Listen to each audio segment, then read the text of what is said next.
एकदन्ताय विद्महे वक्रतुण्डाय धीमहि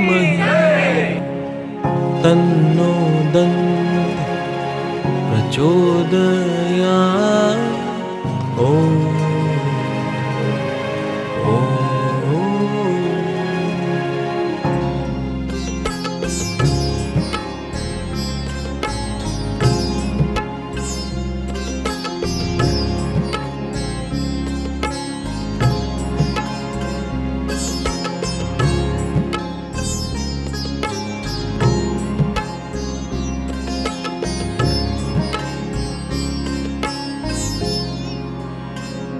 ವಿಘ್ನ ವಿನಾಯಕನ ಆರಾಧನೆಯ ಜೊತೆಗೆ ದೇಶದ ಸ್ವಾತಂತ್ರ್ಯಕ್ಕಾಗಿ ಹೋರಾಡಿ ಹುತಾತ್ಮರಾದ ಮತ್ತು ದೇಶದ ವಿಜ್ಞಾನ, ಆರ್ಥಿಕ, ಸೈನ್ಯದ ಬಲವನ್ನು ಪ್ರದರ್ಶಿಸುವ ಮೂಲಕ ದೇಶಭಕ್ತಿಯನ್ನು ಉದ್ದೀಪನಗೊಳಿಸುತ್ತಾ ಹತ್ತೂರ ಒಡೆಯ ಮಹಾಲಿಂಗೇಶ್ವರನ ದೇವಸ್ಥಾನ ವಠಾರದಲ್ಲಿ ಸಾರ್ವಜನಿಕ ಶ್ರೀ ಗಣೇಶೋತ್ಸವ ಸಮಿತಿ ವತಿಯಿಂದ ನಡೆಯುವ 56ನೇ ವರ್ಷದ 4 ದಿನಗಳ ಗಣೇಶೋತ್ಸವವು ಆಗಸ್ಟ್ 31ರಂದು ಚಾಲನೆ ಪಡೆದುಕೊಂಡಿದೆ. ಬೆಳಿಗ್ಗೆ ಬ್ರಹ್ಮಶ್ರೀ ವೇದಮೂರ್ತಿ ಕುಂಟಾರು ರವೀಶತಂತ್ರಿಯವರ ನೇತೃತ್ವದಲ್ಲಿ ಗಣೇಶ ವಿಗ್ರಹದ ಪ್ರತಿಷ್ಠಾಪನೆ ಕಾರ್ಯ ನಡೆಯಿತು. ಸಮಿತಿ ಕಾರ್ಯಾಧ್ಯಕ್ಷ ಅರುಣ್ ಕುಮಾರ್ ಪುತ್ತಿಲ ದಂಪತಿ ಪೂಜೆಯಲ್ಲಿ ಪಾಲ್ಗೊಂಡರು.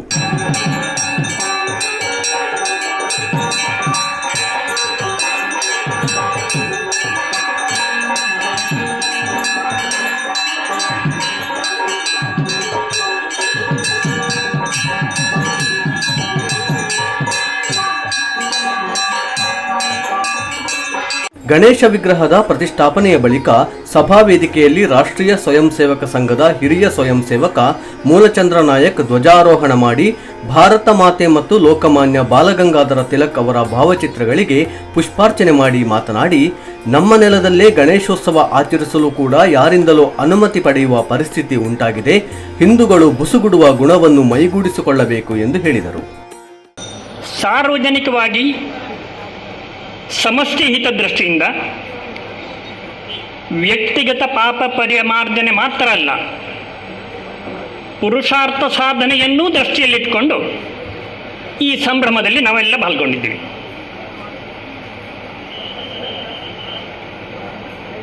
ನಾವೆಲ್ಲ ಇದುವರೆಗೆ ಪಾಪ ಪರಿಮಾರ್ಜನೆ, ಪುಣ್ಯ ಸಂಪಾದನೆ, ಸಂಕಟ ಬಂದಾಗ ವೆಂಕಟರಮಣ, ಇದಿಷ್ಟಕ್ಕೆ ನಮ್ಮ ಭಾವುಕತೆಯನ್ನು, ಭಕ್ತಿಯನ್ನು, ಧಾರ್ಮಿಕ ಚಿಂತನೆಯನ್ನು ಸೀಮಿತಗೊಳಿಸಿದ್ವಿ. ಅದರ ಪರಿಣಾಮ ನಮ್ಮ ಸಮಾಜ ಇವತ್ತು ಅನುಭವಿಸ್ತಾ ಇದೆ. ನಾವೆಲ್ಲರೂ ಅನುಭವಿಸ್ತಾ ಇದ್ದೀವಿ.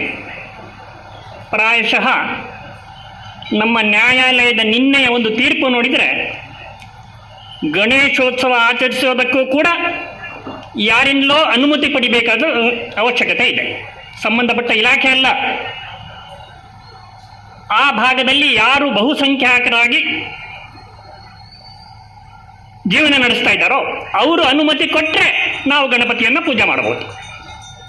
ಸ್ಥಿತಿ ಎಲ್ಲಿಗೆ ಬಂದಿದೆ ಅಂತೇಳಿ ಬಹಳ ಗಂಭೀರವಾಗಿ ಆಲೋಚನೆ ಮಾಡಬೇಕು ನಾವು. ತಮಿಳುನಾಡಿನ ಒಂದು ನ್ಯಾಯಾಲಯ ಕೂಡ ಮೊನ್ನೆ ಇದೇ ತೀರ್ಪು ಕೊಟ್ಟಿದೆ. ಅಲ್ಲಿರ್ತಕ್ಕಂತಹ ಯಾವುದೋ ಒಂದು ಶಾಂತಿ ದೂತರ ಗುಂಪಿಗೆ ಸೇರಿದ ಗುಂಪಿನವರು ಅನುಮತಿ ಕೊಟ್ಟರೆ ಆಚರಿಸಿ.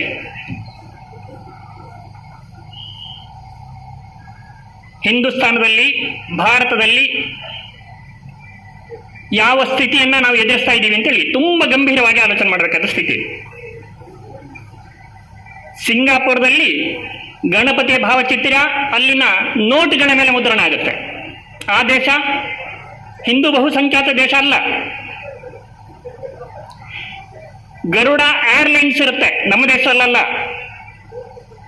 ಯಾವ ದೇಶ ಶಾಂತಿ ದೂತರ ಬಹುಸಂಖ್ಯಾತ ಸಂಖ್ಯೆ ಇದೆಯೋ ಅಲ್ಲಿ. ಆದರೆ ನಮ್ಮಲ್ಲಿ ಇದಕ್ಕೆ ವ್ಯತಿರಿಕ್ತ. ಹಾಗಾಗಿ ತುಂಬ ಗಂಭೀರವಾಗಿ ಆಲೋಚನೆ ಮಾಡಬೇಕಾದ ಸ್ಥಿತಿಯಲ್ಲಿ ನಾವಿದ್ದೀವಿ. ವ್ಯಕ್ತಿಗತ ಪುಣ್ಯ ಸಂಪಾದನೆ, ಪಾಪ ಪರಿಮಾರ್ಜನೆ, ಅದಕ್ಕೋಸ್ಕರ ಹರಕೆ, ಸಂಕಟ ಬಂದಾಗ ವೆಂಕಟರಮಣ, ಪರೀಕ್ಷೆಯಲ್ಲಿ ಪಾಸಾಗೋದಕ್ಕೆ ದೇವರ ಕೃಪೆ, ಇದೆಲ್ಲದಕ್ಕಿಂತ ಇನ್ನೂ ಒಂದು ಹೆಜ್ಜೆ ಮುಂದೆ ನಾವು ಆಲೋಚನೆ ಮಾಡಬೇಕಾದ ಅನಿವಾರ್ಯ ಅವಶ್ಯಕತೆ ಬಂದಿದೆ ಇವತ್ತು. ನಮ್ಮೆಲ್ಲರ ದೇವತೆಗಳಲ್ಲೂ ಕೈಯಲ್ಲಿ ಶಸ್ತ್ರಗಳಿದ್ದಾವೆ, ನಾವು ನೋಡಿದ್ದೀವಿ. ಯಾವುದೇ ನಮ್ಮ ದೇವತೆಗಳು ಶಸ್ತ್ರವಿಹೀನರಾಗಿ ಇಲ್ಲ. ಬಿಲ್ಲು, ಬಾಣ, ಗದೆ, ಅಂಕುಶ, ಪಾಶ ಯಾವುದೇ ತಗೊಳ್ಳಿ, ಬೇರೆ ಬೇರೆ ದೇವತೆಗಳಿಗೆ ಇಲ್ಲಿ ಬೇರೆ ಬೇರೆಯನ್ನು ಕೊಟ್ಟಿದ್ದೀವಿ. ಅದರ ಅರ್ಥನೇ ದುಷ್ಟ ಶಿಕ್ಷಣ, ಶಿಷ್ಟ ರಕ್ಷಣೆ. ಇದಕ್ಕೋಸ್ಕರ ಸಂದರ್ಭ ಬಂದಾಗ ಅದನ್ನು ಪ್ರಯೋಗಿಸೋದಕ್ಕೆ ಸಿದ್ಧರಿರ್ಬೇಕು ನಾವು. ಹಾಗಾಗಿ ನಾವು ನಮ್ಮ ಚಿಂತನೆಯನ್ನು, ದೈವಭಕ್ತಿಯನ್ನು, ಸಾರ್ವಜನಿಕ ಗಣೇಶೋತ್ಸವವನ್ನು ಕೇವಲ ಪುಣ್ಯ ಸಂಪಾದನೆ, ಪಾಪ ಪರಿಮಾರ್ಜನೆ, ಕಷ್ಟ ಪರಿಹಾರ, ವಿಘ್ನಹಾರಕ ಅಂತೇಳಿ ನಮ್ಮ ವಿಘ್ನಗಳನ್ನು ದೂರ ಮಾಡು ಅಂತ ಹೇಳಿ ಅಲ್ಲ, ಸಮಸ್ಯೆ ಈ ವಿಘ್ನದ ಕಡೆಗೆ ನಾವು ಕಲ್ಪನೆಯನ್ನು ಸ್ವಲ್ಪ ವಿಸ್ತೃತಗೊಳಿಸಬೇಕಾಗಿದೆ. ಈ ದೃಷ್ಟಿಯಿಂದ ಪ್ರಾಯಶಃ ನಾವಿವತ್ತು ಯಾವಾಗಲೂ ಬಾಲಗಂಗಾಧರ ತಿಲಕರ ಭಾವಚಿತ್ರ ಇರುವುದರ ಜೊತೆಗೆ ಇನ್ನೂ ಒಬ್ಬರ ಭಾವಚಿತ್ರವನ್ನು ಕಾಣ್ತಾ ಇದ್ದೀವಿ ನಾವು. ಯಾರು ಜಾಗತಿಕ ಇತಿಹಾಸದಲ್ಲಿಯೇ ಜೀವನ ಕಾಲದಲ್ಲಿ 2 ಆಜೀವ ಶಿಕ್ಷೆ ಅನುಭವಿಸಿದ್ರು, ಸ್ವಾತಂತ್ರ್ಯ ವೀರ ವಿನಾಯಕ ದಾಮೋದರ ಸಾವರ್ಕರ್. ವ್ಯಾಪಕವಾಗಿ ಇವತ್ತು ಪತ್ರಿಕೆಗಳಲ್ಲಿ, ಟಿವಿಯಲ್ಲಿ ಕೇಳ್ತಾ ಇದ್ದೀವಿ ಅವರ ಬಗ್ಗೆ, ಹೀನಾಯವಾಗಿ ಕೇಳ್ತಾ ಇದ್ದೀವಿ. ಅವ್ರ ಭಾವಚಿತ್ರನ ಹಾಕೋದು ಇದೇ ದೃಷ್ಟಿಯಿಂದ.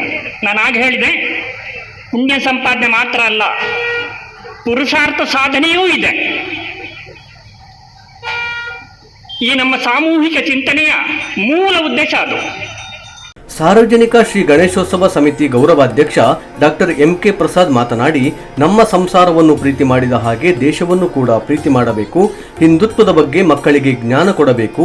ಈ ನಿಟ್ಟಿನಲ್ಲಿ ಗಣೇಶೋತ್ಸವ ಹಿಂದುತ್ವದ ರಕ್ಷಣೆಗೆ ಮತ್ತು ಮಕ್ಕಳಿಗೆ ದೇಶಭಕ್ತಿಯನ್ನು ಮೂಡಿಸುವ ನಿಟ್ಟಿನಲ್ಲಿ ಸಹಕಾರಿಯಾಗಲಿದೆ ಎಂದರು. ಇಂದು ಬೃಹದಾಕಾರವಾಗಿ ಬೆಳೆದದ್ದು ಮಾತ್ರ ಅಲ್ಲ, ಹಿಂದೂಗಳಲ್ಲಿ ಜಾಗೃತೆಯನ್ನು ಮೂಡಿಸುವಲ್ಲಿ ದೊಡ್ಡ ಪಾತ್ರ ಉಂಟು. ಗಣೇಶೋತ್ಸವಕ್ಕೆ ದೊಡ್ಡ ಪಾತ್ರ ಉಂಟು. ಗಣೇಶೋತ್ಸವದಿಂದಾಗಿ ಎಲ್ಲ ಜನರಿಗೂ ಹಿಂದೂಗಳು ಒಟ್ಟಾಗಬೇಕು. ಹಿಂದೂಗಳು ದೇವರು ಇರುವುದು ಪ್ರಾರ್ಥನೆಗೆ ಮಾತ್ರ ಅಲ್ಲ. ಈಗ ಮೂಲಚಂದ್ರರು ಹೇಳಿದಾಗೆ ನಮ್ಮ ಹಿಂದುತ್ವವನ್ನು ರಕ್ಷಿಸಲಿಕ್ಕೋಸ್ಕರ ಕೂಡ ಈ ಗಣೇಶೋತ್ಸವ ಸಹಕಾರಿಯಾಗ್ತದೆ. 2047ರಲ್ಲಿ ಈ ದೇಶವನ್ನು ಮುಸ್ಲಿಂಕರಣ ಮಾಡ್ತಾರೆ ಅಂತ ಹೇಳುವಂತಹ ಘೋಷಣೆಯನ್ನು ಕೂಗಿದ್ದಾರೆ. ಇದನ್ನು ನೀವೆಲ್ಲ ಅರ್ಥ ಮಾಡಿಕೊಳ್ಬೇಕು. ಇದನ್ನು ಗಂಭೀರವಾಗಿ ಪರಿಗಣಿಸಬೇಕು. ಇದನ್ನು ಸಾಮಾನ್ಯ ಒಂದು ಘೋಷಣೆ ಅಂತ ತಿಳ್ಕೊಳ್ಬಾರ್ದು. ಇದು ಆದರೆ ಏನಾಗಬಹುದು? ಭಾರತ ಇನ್ನೊಂದು ಅಫ್ಘಾನಿಸ್ತಾನವಾಗಬಹುದು, ಭಾರತ ಇನ್ನೊಂದು ಪಾಕಿಸ್ತಾನವಾಗಬಹುದು, ಭಾರತ ಇನ್ನೊಂದು ಬಾಂಗ್ಲಾದೇಶವಾಗಬಹುದು. ನಮ್ಮ ದೇವರುಗಳು, ದೇವಸ್ಥಾನಗಳನ್ನು ಎಲ್ಲ ಹಾಳುಗೆಡುವಂಥ ಕೆಲಸವನ್ನು ಮಾಡಬಹುದು. ಮತ್ತು ನಮ್ಮ ಹೆಂಗಸರು ಬುರ್ಕವನ್ನು ಧರಿಸಿ ಮನೆಯಲ್ಲೇ ಇರಬೇಕಾದಂಥ ಪರಿಸ್ಥಿತಿ ಬರ್ತದೆ. ಇದನ್ನು ಜ್ಞಾಪಿಸಿಕೊಂಡು ನಮ್ಮ ಮುಂದಿನ ಕಾರ್ಯಾಚರಣೆ ಮಾಡಬೇಕು. ನಾವು ನಮ್ಮ ಜನರು ಅವದಾಲಾಪುಜಿ ಅವರಾಪಣು ಅಂತ ಹೇಳ್ತಾರೆ. ಹಾಗೆ ನೀವು ತಿಳ್ಕೊಳ್ಳೋದು ಯಾರು ಬೇಡ. ನಮ್ಮ ಈಗಿನ ಮಕ್ಕಳಿಗೆ ಆ ಚಿತ್ರಗಳನ್ನು ನೋಡಿ ಅದನ್ನು ಹೇಳುವ ಶಕ್ತಿ ಇಲ್ಲ. ಕಾರ್ಗಿಲ್ನಲ್ಲಿ ನಾವು ಪಾಕಿಸ್ತಾನದವರು ಆಕ್ರಮಿಸಿದ ಕಾರ್ಗಿಲನ್ನು ನಾವು ನಮ್ಮ ಯೋಧರು ಅದನ್ನು ವಶಪಡಿಸಿಕೊಂಡಿದ್ದಾರೆ. ಅವತ್ತು ನಾಯರ್ ಎಂಬ ಒಬ್ಬರು ಕರ್ನಲ್ ಅದನ್ನು ತನ್ನ ಜೀವದ ಹಂಗನ್ನು ತೊರೆದು ಆ ಕಾರ್ಗಿಲನ್ನು ಹತ್ತಿ 1547 ಜನ ಸತ್ತಿದ್ದಾರೆ. ನಮ್ಮ ಯೋಧರು 1547 ಜನ ಯೋಧರು ಸತ್ತಿದ್ದಾರೆ. ಸತ್ರು ಕೂಡ ನಮ್ಮ ಹಠವನ್ನು ಬಿಡದೆ ಕಾರ್ಗಿಲನ್ನು ವಶಪಡಿಸಿ ಪಾಕಿಸ್ತಾನವನ್ನು ಓಡಿಸಿದ್ದಾರೆ. ಇದನ್ನು ನಾವು ತಿಳ್ಕೊಳ್ಬೇಕು. ಎಷ್ಟು ಕಷ್ಟಪಟ್ಟಿದ್ದಾರೆ. ನೀವು ಯಾಕೆ ನಾವು ಮೂಲಚಂದ್ರ ಹೇಳಿದಾಗೆ ಖಾಲಿ ದೇವರೇ ನನಗೆ ಅದು ಕೊಡಿ ಇದು ಕೊಡಿ ಅಂತ ಬೇಡುವುದಲ್ಲ. ದೇಶಕ್ಕೋಸ್ಕರ ನಿಮ್ಮ ಮನಸ್ಸನ್ನು ಮುಡಿಸ್ಕೊಳ್ಬೇಕು. ದೇಶ, ನಮ್ಮ ಹಿಂದುತ್ವ, ನಮ್ಮ ದೇಶ ಯಾವಾಗಲೂ ಹಿಂದೂ ರಾಷ್ಟ್ರವಾಗಿರಬೇಕು. ಗಣೇಶೋತ್ಸವ ಸಮಿತಿಯಲ್ಲಿ ಸುಮಾರು 17 ವರ್ಷಗಳ ಕಾಲ ಕಾರ್ಯದರ್ಶಿಯಾಗಿ ಸೇವೆ ನೀಡಿದ್ದ ದಿವಂಗತ ಇಂದಾಜೆ ಗಣೇಶ್ ನಾಯಕ್ ಮತ್ತು ಸಮಿತಿಯ ಸಕ್ರಿಯ ಸದಸ್ಯರಾಗಿದ್ದ ದಿವಂಗತ ದಿನೇಶ್ ಶೆಟ್ಟಿ ಅವರ ನಿಧನದ ಹಿನ್ನೆಲೆಯಲ್ಲಿ ಮೃತರ ಆತ್ಮಕ್ಕೆ ಚಿರಶಾಂತಿ ಕೋರಿ ಸಭಾ ಕಾರ್ಯಕ್ರಮದ ಆರಂಭದಲ್ಲಿ 1 ನಿಮಿಷ ಮೌನ ಪ್ರಾರ್ಥನೆ ಸಲ್ಲಿಸಲಾಯಿತು. ಮಾಜಿ ಶಾಸಕಿ ಮಲ್ಲಿಕಾ ಪ್ರಸಾದ್, ಮಹಾಲಿಂಗೇಶ್ವರ ದೇವಸ್ಥಾನದ ವ್ಯವಸ್ಥಾಪನಾ ಸಮಿತಿ ಅಧ್ಯಕ್ಷ ಕೇಶವ ಪ್ರಸಾದ್ ಮುಳಿಯಾ, ಸದಸ್ಯರಾದ ರಾಮಚಂದ್ರ ಕಾಮತ್, ಶೇಖರ್ ನಾರಾವಿ, ಬಿ ಐತಪ್ಪ ನಾಯ್ಕ್ ಮತ್ತಿತರರು ಉಪಸ್ಥಿತರಿದ್ದರು. ಸಭಾ ಕಾರ್ಯಕ್ರಮದ ಬಳಿಕ ಗಣೇಶ ವಿಗ್ರಹ ರಚನೆ ಮತ್ತು ಗೀತ ಕಂಠಪಾಠ ಸ್ಪರ್ಧೆಗಳು ನಡೆದವು. ವೇದಿಕೆಯಲ್ಲಿ ಸಾರ್ವಜನಿಕ ಶ್ರೀ ಗಣೇಶೋತ್ಸವ ಸಮಿತಿ ಅಧ್ಯಕ್ಷ ಶಶಾಂಕ ಜೆ ಕೊಟೇಚ, ಕಾರ್ಯಾಧ್ಯಕ್ಷ ಅರುಣಕುಮಾರ್ ಪುತ್ತಿಲ, ಪ್ರಧಾನ ಕಾರ್ಯದರ್ಶಿ ಚಂದ್ರಶೇಖರ್ ಎಸ್ ಉಪಸ್ಥಿತರಿದ್ದರು. ವಿಜಯ ದಯಾನಂದ ಪ್ರಾರ್ಥಿಸಿದರು. ಪ್ರವೀಣ್ ಆಚಾರ್ಯ ಸ್ವಾಗತಿಸಿ ಸಮಿತಿ ಖಜಾಂಚಿ ನೀಲಂತ್ ಕಾರ್ಯಕ್ರಮ ನಿರೂಪಿಸಿದರು. ಗೀತೇಶ್ ವಂದಿಸಿದರು. ಇತ್ತೀಚೆಗೆ ಎಲ್ಲಾ ಕಡೆಗಳಲ್ಲಿ ವೀರ ಸಾವರ್ಕರ್ ಫೋಟೋ ವಿಚಾರ ಭಾರೀ ಚರ್ಚೆಯಾಗುತ್ತಿದೆ. ಈ ನಡುವೆ ಮಹಾಲಿಂಗೇಶ್ವರ ದೇವಸ್ಥಾನದ ವಠಾರದಲ್ಲಿ ಡಾಕ್ಟರ್ ಎಂಕೆ ಪ್ರಸಾದ್ ಅವರ ಗೌರವಾಧ್ಯಕ್ಷತೆಯಲ್ಲಿ ಜರುಗುವ ಗಣೇಶೋತ್ಸವದಲ್ಲಿ ಪ್ರತಿ ವರ್ಷದಂತೆ ಈ ಬಾರಿಯೂ ವೀರ ಸಾವರ್ಕರ್ ಸೇರಿದಂತೆ ಬಾಲಗಂಗಾಧರ ತಿಲಕ್ ಮತ್ತು ಸ್ವಾತಂತ್ರ್ಯ ಹೋರಾಟಗಾರರ ಭಾವಚಿತ್ರಗಳನ್ನು ಅಳವಡಿಸಲಾಗಿದೆ. ವೀರ ಸಾವರ್ಕರ್ ಅವರ ಭಾವಚಿತ್ರವನ್ನು ಪ್ರಧಾನ ವೇದಿಕೆಯ ಎಡಗಡೆಯಲ್ಲಿ ದೊಡ್ಡ ಗಾತ್ರದಲ್ಲಿ ಅಳವಡಿಸಲಾಗಿದ್ದು, ಉಳಿದಂತೆ ಸ್ವಾತಂತ್ರ್ಯ ಹೋರಾಟಗಾರರ ಭಾವಚಿತ್ರಗಳನ್ನು ಸಭಾಂಗಣದ ಹಲವು ಕಡೆಗಳಲ್ಲಿ ಅಳವಡಿಸಲಾಗಿದೆ. ದೇಶದ ಸೈನಿಕರ ಹೋರಾಟ, ಬಲಿದಾನ, ಯುದ್ಧ ನೌಕೆಗಳು, ತಂತ್ರಜ್ಞಾನ, ವಿಜ್ಞಾನ ಕುರಿತ ಚಿತ್ರಗಳನ್ನು ವೇದಿಕೆಯ ಬಲಭಾಗದಲ್ಲಿ ಅಳವಡಿಸಲಾಗಿದೆ. ಒಟ್ಟಿನಲ್ಲಿ ಕಳೆದ 56 ವರ್ಷಗಳಿಂದ ದೇಶಭಕ್ತಿ ಉದ್ದೀಪನದ ಪರಿಕಲ್ಪನೆಯೊಂದಿಗೆ ಹತ್ತೂರ ಒಡೆಯನ ಕ್ಷೇತ್ರ ಭಾಗದಲ್ಲಿ ನಡೆದುಕೊಂಡು ಬರುತ್ತಿರುವ ಈ ಸಾರ್ವಜನಿಕ ಗಣೇಶೋತ್ಸವಕ್ಕೆ ಕಳೆದೆರಡು ವರ್ಷಗಳಿಂದ ಕೊರೋನಾ ನಿಯಮಾವಳಿ ಪರಿಣಾಮ ಬೀರಿತ್ತು. ಆದರೆ ಈ ವರ್ಷ ಮತ್ತೆ ಆಚರಣೆ ತನ್ನ ಗತ ವೈಭವಕ್ಕೆ ಮರಳಿದ್ದು, ಸೆಪ್ಟೆಂಬರ್ 3ರ ಶನಿವಾರದಂದು ವೈಭವದ ಶೋಭಾಯಾತ್ರೆ ಮೂಲಕ ಗಣೇಶ ವಿಗ್ರಹ ಜಲಸ್ತಂಭನ ಕಾರ್ಯಕ್ರಮ ನಡೆಯಲಿದೆ. ಲೋಕೇಶ್ ಬನ್ನೂರ್, ಸುದ್ದಿ news, Puttur. Mangala Defense Academy, Armed Force Pre-Recruitment Coaching Center. First Army Coaching Center in Mangaluru.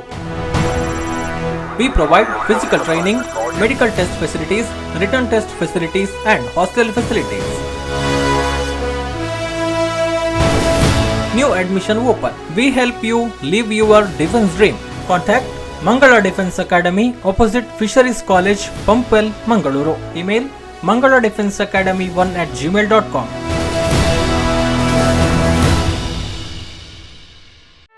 ಸುದ್ದಿ ಚಾನಲ್, ಕ್ಷಣ ಕ್ಷಣದ ಸುದ್ದಿಗಾಗಿ.